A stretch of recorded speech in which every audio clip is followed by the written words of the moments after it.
Hello everyone, स्वागत है आप सभी का आपके अपने YouTube channel the exam tutor में। फ्रेंड्स, जीके जीएस की इस सीरीज़ में हम कर रहे हैं आरआरबी एनटीपीसी के लिए बहुत ही इंपॉर्टेंट क्वेश्चन आंसर्स को। और इस सीरीज़ में ये हमारी 53rd वीडियो है। इससे पहले 52 क्वेश्चन पेपर्स की वीडियोज़ मैं अपलोड कर चुकी हूँ। उनका लिंक आपको डिस्क्रिप्शन में मिल जाएगा। अगर आपने वो वीडियोज़ नहीं देखी हैं तो प्लेलिस्ट में जाकर देख सकते हैं। इन वीडियोज़ में आपको वही क्वेश्चंस मिलते हैं जो कि या तो प्रीवियस ईयर में एग्ज़ाम में पूछे जा चुके हैं या फिर जिनके पूछे जाने की पॉसिबिलिटीज़ काफ़ी ज़्यादा होती है। और इन क्वेश्चन से रिलेटेड जितनी भी एक्स्ट्रा इन्फॉर्मेशन होती है जो कि एग्ज़ाम के पॉइंट ऑफ व्यू से इंपॉर्टेंट होती है, उनको भी हम साथ साथ कवर करते जाते हैं। और फ्रेंड्स, अगर आप इन वीडियोज़ की PDF चाहते हैं तो आप ज्वाइन कर सकते हैं हमारे टेलीग्राम चैनल को। टेलीग्राम चैनल का नाम है द एग्ज़ाम ट्यूटर। आप इस टेलीग्राम चैनल को ज्वाइन करके इन सारी वीडियोज़ की PDF को अवेल कर सकते हैं। फ्रेंड्स देखिए, वैसे तो ये वीडियो जो है आरआरबी एनटीपीसी के एग्ज़ाम को ध्यान में रखते हुए बनाई गई है, लेकिन अगर आप किसी भी एग्ज़ाम की तैयारी करते हैं जिसमें जीएस पोर्शन एक इम्पोर्टेंट रोल प्ले करता है तो ये वीडियो आपके लिए काफ़ी हेल्पफुल रहने वाला है। तो वीडियो में एंड तक ज़रूर बने रहिएगा। तो बिना देरी करते हुए बढ़ते हैं अपने क्वेश्चंस की ओर, जिसमें हमारा फर्स्ट क्वेश्चन है, in which country will the Chiapas plateau be found? Chiapas पठार किस देश में पाया जाएगा? देखिए फ्रेंड्स, जब भी आप इन वीडियोस को देखते हैं तो आप कॉपी पेन लेकर के बैठिएगा और मेरा आंसर करने से पहले आप इन क्वेश्चन का आंसर खुद से टिक करिएगा और देखिएगा कि इन 25 क्वेश्चंस में से आपके कितने क्वेश्चंस सही होते हैं। इस तरीके से आप अपनी तैयारी को बेहतर ढंग से एनालाइज कर पाएंगे कि आपकी तैयारी किस स्तर तक हुई है। देखिए फ्रेंड्स, आपके जितने भी क्वेश्चन सही होते हैं इन 25 क्वेश्चंस में से आप मुझे कमेंट बॉक्स में कमेंट करके ज़रूर बताइएगा। और लास्ट में मैंने आपके लिए क्वेश्चन ऑफ द डे भी रखा है। अगर आप इन वीडियोस को ध्यान से देखते हैं तो उस क्वेश्चन का आंसर आपको इसी वीडियो में मिल जाएगा। तो अब देख लेते हैं क्या क्वेश्चन है। चियापास पठार किस देश में पाया जाता है? तो चियापास पठार जो है ये मैक्सिको में। मैक्सिको कहाँ पर है? तो मैक्सिको जो है ये एक नॉर्थ अमेरिका की एक कंट्री है और मैक्सिको के चियापास स्टेट में जो है ये चियापास पठार देखने को मिलता है। तो आंसर हो जाएगा हमारा ऑप्शन 1 मैक्सिको। ये जो चियापास पठार है या प्लेट्यू है इसको चियापास हाईलैंड्स या फिर चियापास सेंट्रल हाईलैंड्स के नाम से भी जाना जाता है। कहाँ पर है? तो ये है मैक्सिको में, जो कि नॉर्थ अमेरिका की एक कंट्री है। आंसर हो जाएगा ऑप्शन 1। नेक्स्ट क्वेश्चन की तरफ बढ़ते हैं। नेक्स्ट क्वेश्चन है हमारा, which country is known as the hermit kingdom? किस देश को हर्मिट किंगडम के नाम से जाना जाता है? अब देखिए फ्रेंड्स, ये हर्मिट किंगडम क्या है? तो हर्मिट किंगडम शब्द का इस्तेमाल किसी भी ऐसे देश या फिर ऐसे समाज के लिए किया जाता है जो कि पूरी तरह से अलग थलग हो या फिर दूसरों से कटा हुआ हो। तो हर्मिट किंगडम जो है उन देश के लिए या फिर उस समाज के लिए इस्तेमाल किया जाता है। अब देखिए, नॉर्थ कोरिया जो है, नॉर्थ कोरिया यानी कि उत्तरी कोरिया को जो है हर्मिट किंगडम के नाम से जाना जाता है। इसे एकांत साम्राज्य भी कहा जाता है और ये दुनिया के सबसे अलग थलग और दमनकारी देशों में से एक है नॉर्थ कोरिया, और इसे हर्मिट किंगडम के नाम से जाना जाता है। याद रखिएगा, आंसर हो जाएगा हमारा ऑप्शन 1। नेक्स्ट देख लेते हैं। नेक्स्ट क्वेश्चन है हमारा, Which reform movement took place during the term of Lord William Bentinck in the year 1829? वर्ष 1829 में लॉर्ड विलियम बेंटिक के कार्यकाल में कौन सा सुधार आंदोलन हुआ था? तो 1829 में लॉर्ड विलियम बेंटिक के कार्यकाल में हुआ था प्रोहिबिशन ऑफ सती, यानी कि सती प्रथा पर रोक लगाई गई थी लॉर्ड विलियम बेंटिक के कार्यकाल में 1829 में। याद रखिएगा, आंसर हो जाएगा ऑप्शन 3। नेक्स्ट क्वेश्चन देख लेते हैं। नेक्स्ट क्वेश्चन है हमारा, which of the following equipment is use to transform chemical energy into electrical energy? निम्नलिखित में से किस उपकरण का उपयोग रासायनिक ऊर्जा को विद्युत ऊर्जा में बदलने के लिए किया जाता है? तो बैटरी जो है ये रासायनिक ऊर्जा को विद्युत ऊर्जा में बदलने के लिए इस्तेमाल की जाती है। तो आंसर हो जाएगा हमारा ऑप्शन 2 बैटरी। नेक्स्ट क्वेश्चन देख लेते हैं।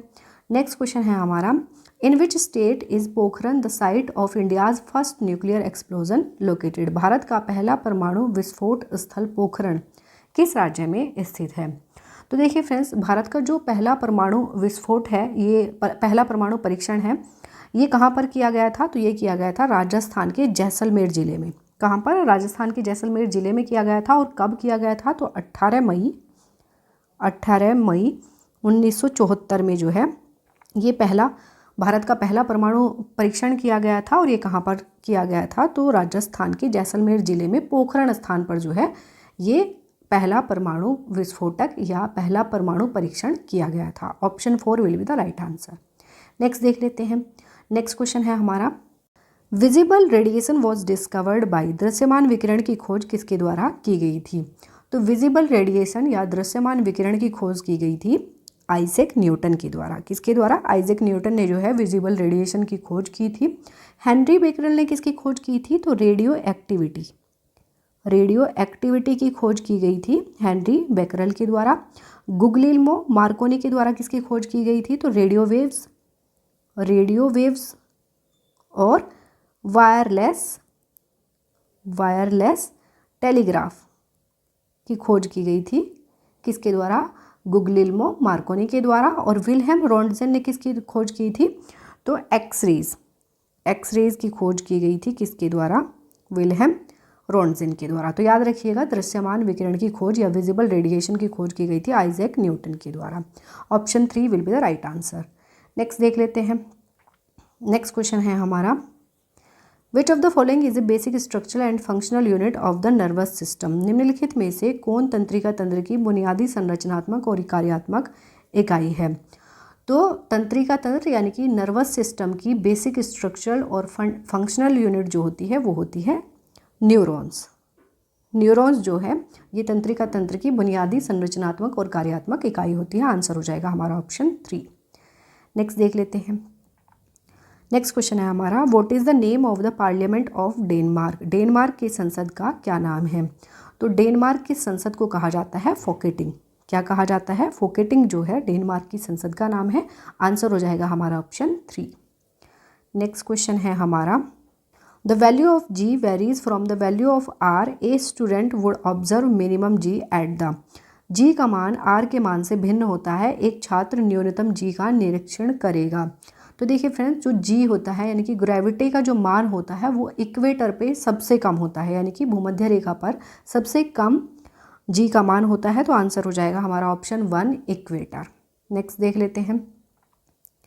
नेक्स्ट क्वेश्चन है हमारा, Brahmaputra is one of the major rivers that flows across countries having many tributaries, which of the following tributaries is not a part of Brahmaputra?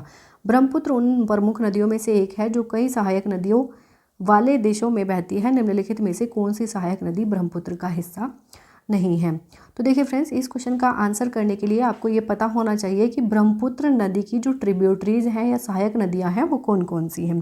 तो देखिए फ्रेंड्स, जो ब्रह्मपुत्र नदी है उसकी सहायक नदियां देख लेते हैं कौन कौन सी हैं। तो मानस नदी जो है ये ब्रह्मपुत्र नदी की सहायक नदी है। सुबनसिरी,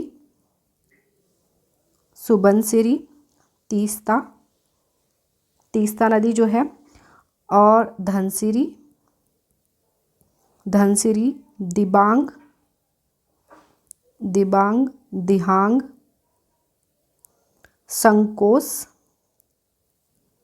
संकोस और लोहित नदी। ये क्या है? ये ब्रह्मपुत्र नदी की क्या है? सहायक नदियां हैं। अब देख लेते हैं ऑप्शन में, तो दिबांग हो जाएगा, सुबनसिरी हो जाएगा, तीस्ता हो जाएगा, लेकिन तमसा रिवर जो है ये ब्रह्मपुत्र नदी की सहायक नदी नहीं है, ये गंगा नदी की सहायक नदी है। किसकी? गंगा नदी की सहायक नदी है तमसा रिवर। ऑप्शन हो जाएगा 4। देखिए फ्रेंड्स, इन वीडियोस में आपको कम से कम टाइम में ज़्यादा से ज़्यादा इन्फॉर्मेशन प्रोवाइड करने की कोशिश की जाती है। और अगर आपको ये वीडियो पसंद आती है तो आप इस चैनल को सब्सक्राइब करना बिल्कुल ना भूलें। बढ़ते हैं अपने नेक्स्ट क्वेश्चन की तरफ। नेक्स्ट क्वेश्चन है हमारा, the dash revolution was the sudden increase in the production of edible oil due to plantation of hybrid oil seeds. क्रांति संकर तिलहनों के रोपण के कारण खाद्य तेलों के उत्पादन में अचानक वृद्धि हुई थी। किस क्रांति के कारण खाद्य तेलों के उत्पादन में अचानक से वृद्धि हुई थी? तो ये वो हुई थी येलो रिवॉल्यूशन के कारण, यानी कि पीली क्रांति के कारण जो है खाद्य तेलों के उत्पादन में अचानक से वृद्धि हुई थी। गोल्डन रिवॉल्यूशन की बात करें तो ये संबंधित है हनी एंड हॉर्टिकल्चर से। किससे? हनी एंड हॉर्टिकल्चर से संबंधित है गोल्डन रिवॉल्यूशन। ब्राउन रिवॉल्यूशन की बात करें तो ब्राउन रिवॉल्यूशन संबंधित है production of coffee, cocoa and leather से। कॉफ़ी, कोकोआ एंड लेदर से संबंधित है, लेदर के प्रोडक्शन से संबंधित है ब्राउन रिवॉल्यूशन। ब्लैक रिवॉल्यूशन की बात करें तो ये production of crude oil, production of crude oil से संबंधित है ब्लैक रिवॉल्यूशन, और खाद्य तेलों के उत्पादन में वृद्धि से संबंधित है येलो रिवॉल्यूशन यानी कि पीली क्रांति। नेक्स्ट देख लेते हैं। नेक्स्ट है हमारा Veer Narasimha was the ruler of which of the following dynasties in ancient India. Veer Narasimha प्राचीन भारत में निम्नलिखित में से किस राजवंश का शासक था। तो वीर नरसिम्हा जो है ये संबंधित थे तुलु वंश से। इन्होंने तुलु वंश की स्थापना की थी और तुलु वंश के जो सबसे अधिक लोकप्रिय राजा हुए हैं वो हुए हैं कृष्णदेव राय। कौन? कृष्णदेव राय जो हैं ये तुलु वंश के सबसे अधिक लोकप्रिय राजा हुए हैं। याद रखिएगा, आंसर हो जाएगा हमारा ऑप्शन 3, तुलु वंश से संबंधित है वीर नरसिम्हा। नेक्स्ट देख लेते हैं। नेक्स्ट क्वेश्चन है हमारा Which of the following articles of the Constitution of India lays down that the state shall take steps to organize village panchayats? Bharat के संविधान के निम्नलिखित में से किस अनुच्छेद में यह प्रावधान है कि राज्य ग्राम पंचायतों को संगठित करने के लिए कदम उठाएगा। तो भारतीय संविधान का कौन सा अनुच्छेद ग्राम पंचायतों के संगठन से संबंधित है? तो ये है आर्टिकल 40। अनुच्छेद 40 जो है ये ग्राम पंचायतों के संगठन से संबंधित है। तो आंसर हो जाएगा हमारा ऑप्शन 3, आर्टिकल 40। नेक्स्ट क्वेश्चन की तरफ बढ़ते हैं। नेक्स्ट क्वेश्चन है हमारा which constitutional amendment act in 1987 made Goa a full fledged state with a state assembly and formed Daman and Diu as a union territory. 1987 में किस संवैधानिक संशोधन अधिनियम ने गोवा को एक राज्य विधानसभा के साथ पूर्ण राज्य बना दिया और दमन और दीव को केंद्र शासित प्रदेश बना दिया गया था। तो ऐसा कौन सा संवैधानिक संशोधन अधिनियम था जो कि 1987 में हुआ था जिसके द्वारा गोवा को एक राज्य विधानसभा के साथ पूर्ण राज्य बना दिया गया था? तो ये हुआ था 56वां संवैधानिक संशोधन अधिनियम जो कि 30 मई 1987 को हुआ था। और 30 मई 1987 से जो है गोवा को राज्य का दर्जा मिल गया था और ये भारत का 25वां राज्य बन गया था। कौन सा? 25वां राज्य बन गया था और इसके तहत दमन और दीव को केंद्र शासित प्रदेश बनाया गया था। याद रखिएगा, आंसर हो जाएगा हमारा ऑप्शन 3, 56वां संवैधानिक संशोधन अधिनियम। नेक्स्ट देख लेते हैं। नेक्स्ट क्वेश्चन है हमारा Which of the following is not a part of the 9 pillars of Digital India, a campaign launched by the Government of India? निम्नलिखित में से कौन सा भारत सरकार द्वारा शुरू किए गए अभियान डिजिटल इंडिया के 9 स्तंभों का हिस्सा नहीं है? तो देखिए फ्रेंड्स, इस क्वेश्चन का आंसर करने के लिए आपको पता होना चाहिए कि जो भारत सरकार द्वारा शुरू किया गया अभियान है डिजिटल इंडिया उसके 9 पिलर्स कौन कौन से हैं। तो देखिए फ्रेंड्स, उनमें उसके जो 9 पिलर्स हैं डिजिटल इंडिया के उनमें से एक तो है इलेक्ट्रॉनिक मैन्युफैक्चरिंग, एक है broadband highways, universal access to mobile connectivity है और इसके अलावा जो है universal public internet access program है। क्या है? पब्लिक इंटरनेट एक्सेस प्रोग्राम है। ई गवर्नेंस है। उसके बाद ई क्रांति है। इन्फॉर्मेशन फॉर ऑल है और IT फॉर जॉब्स है और लास्ट है अर्ली हार्वेस्ट प्रोग्राम। क्या है? मैं यहाँ पर लिख देती हूँ, अर्ली हार्वेस्ट प्रोग्राम। ये क्या है? ये डिजिटल इंडिया के 9 पिलर्स हैं। इनमें से जन धन योजना जो है ये डिजिटल इंडिया के 9 पिलर्स में नहीं आता है। तो इस क्वेश्चन का आंसर यही हो जाएगा, ऑप्शन 3, जन धन योजना। नेक्स्ट देख लेते हैं। नेक्स्ट क्वेश्चन है हमारा In 1928, Sardar Vallabhbhai Patel lead a peasant movement against the British government's decision to raise land revenue in. 1928 में सरदार वल्लभ भाई पटेल ने किसमें भूमि राजस्व बढ़ाने के लिए ब्रिटिश सरकार के फैसले के खिलाफ किसान आंदोलन का नेतृत्व किया था। तो 1928 में सरदार वल्लभ भाई पटेल के द्वारा बारदोली में जो है भूमि राजस्व बढ़ाने के लिए ब्रिटिश सरकार के फैसले के खिलाफ किसान आंदोलन का नेतृत्व किया था। तो आंसर हो जाएगा हमारा ऑप्शन 1, बारदोली। नेक्स्ट देख लेते हैं। नेक्स्ट क्वेश्चन है हमारा photosynthesis takes place in the presence of light, which colours light range least affects the rate of photosynthesis. प्रकाश संश्लेषण प्रकाश की उपस्थिति में होता है। किस रंग की प्रकाश सीमा प्रकाश संश्लेषण की दर को सबसे कम प्रभावित करती है? तो देखिए फ्रेंड्स, फोटोसिंथेसिस की जो प्रोसेस होती है उसमें जो ग्रीन कलर होता है, ग्रीन कलर की जो रेंज होती है वो फोटोसिंथेसिस के रेट को सबसे कम प्रभावित करती है। याद रखिएगा, आंसर हो जाएगा हमारा option 2 green colour. Next question की तरफ पढ़ते हैं। नेक्स्ट क्वेश्चन है हमारा, Mohenjodaro is situated in, Mohenjodaro स्थित है। मोहनजोदारो कहाँ पर स्थित है? तो ये पाकिस्तान के सिंध प्रांत में स्थित है। कहाँ पर? पाकिस्तान के सिंध प्रांत के लरकाना जिले में स्थित है मोहनजोदारो। और मोहनजोदारो को मृतकों का टीला भी कहा जाता है। क्या? मृतकों का टीला भी कहा जाता है। और ये जो शहर है ये सबसे बड़ा शहर था जो सिंधु घाटी सभ्यता थी, सिंधु घाटी सभ्यता का सबसे बड़ा शहर था मोहनजोदारो। याद रखिएगा, तो आंसर हो जाएगा हमारा ऑप्शन 3। मोहनजोदारो जो है ये पाकिस्तान के सिंध प्रांत के लरकाना जिले में स्थित है। नेक्स्ट देख लेते हैं। नेक्स्ट क्वेश्चन है हमारा, which of the following is not one of the 4 pillars of the make in India initiative. निम्नलिखित में से कौन सा मेक इन इंडिया पहल के 4 स्तंभों में से एक नहीं है? तो देखिए friends, new infrastructure, new processes और न्यू सेक्टर, और चौथा है न्यू माइंडसेट। क्या है? न्यू माइंडसेट जो है, ये 4 पिलर्स हैं किसके? मेक इन इंडिया के। लेकिन पार्टिसिपेटिव या सहभागी जो है ये मेक इन इंडिया के 4 स्तंभों में से एक नहीं है। आंसर हो जाएगा हमारा ऑप्शन 1। नेक्स्ट देख लेते हैं। नेक्स्ट क्वेश्चन है हमारा, when is international literacy day celebrated. अंतर्राष्ट्रीय साक्षरता दिवस कब मनाया जाता है? तो अंतर्राष्ट्रीय साक्षरता दिवस या इंटरनेशनल लिटरेसी डे जो है ये मनाया जाता है 8 सितंबर को। कब मनाया जाता है? 8 सितंबर को जो है अंतर्राष्ट्रीय साक्षरता दिवस मनाया जाता है। तो आंसर हो जाएगा हमारा ऑप्शन 1। नेक्स्ट क्वेश्चन देख लेते हैं। नेक्स्ट क्वेश्चन है हमारा, 1 petabyte is equal to. 1 petabyte किसके इक्वल होता है? तो 1 पेटाबाइट जो है ये 1024 टेराबाइट यानी कि टीबी के इक्वल होता है। 1024 टेराबाइट के इक्वल होता है 1 पेटाबाइट। आंसर हो जाएगा ऑप्शन 3। नेक्स्ट देख लेते हैं। नेक्स्ट क्वेश्चन है हमारा, which of the following is not a type of desktop operating system. निम्नलिखित में से कौन सा डेस्कटॉप ऑपरेटिंग सिस्टम का एक प्रकार नहीं है?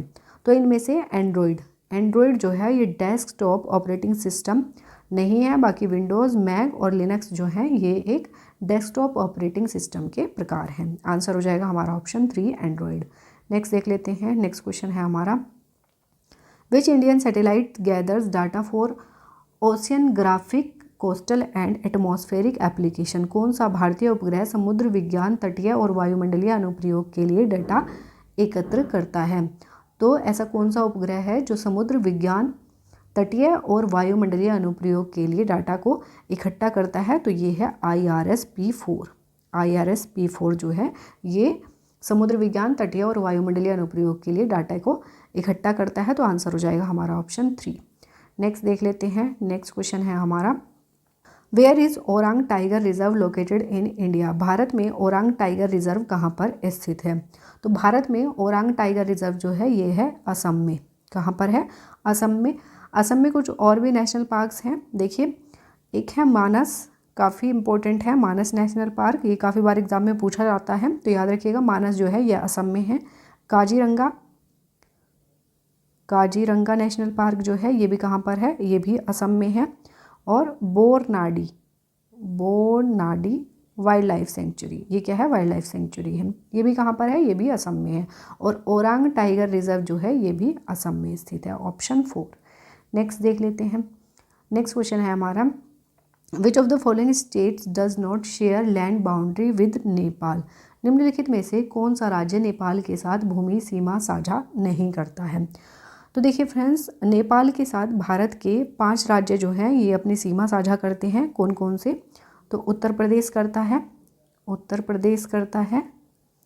उसके बाद उत्तराखंड जो है ये नेपाल के साथ अपनी सीमा साझा करता है। बिहार करता है,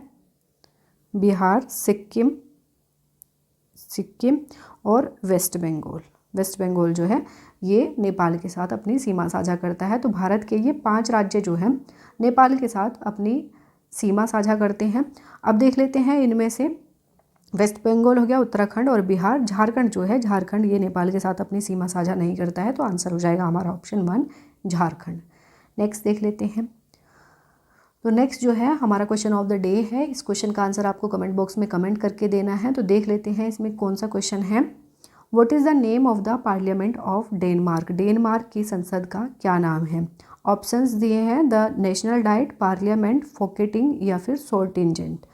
तो इस क्वेश्चन का आंसर आपको कमेंट बॉक्स में कमेंट करके देना है और आप मुझे कमेंट बॉक्स में ये भी कमेंट करके ज़रूर बताइएगा कि इन 25 क्वेश्चंस में से आपके कितने क्वेश्चंस सही हुए हैं। मुझे आपके कमेंट्स का इंतज़ार रहेगा। तो अब हम इस वीडियो को यहीं पर समअप करते हैं। आई होप ये वीडियो आपको पसंद आई होगी और ये वीडियो आपको अच्छी लगती है, हेल्पफुल लगती है तो वीडियो को लाइक और चैनल को सब्सक्राइब जरूर कर दीजिएगा। मिलेंगे नेक्स्ट वीडियो में नए क्वेश्चंस के साथ। तब तक के लिए wish you all the best. Take care and thank you.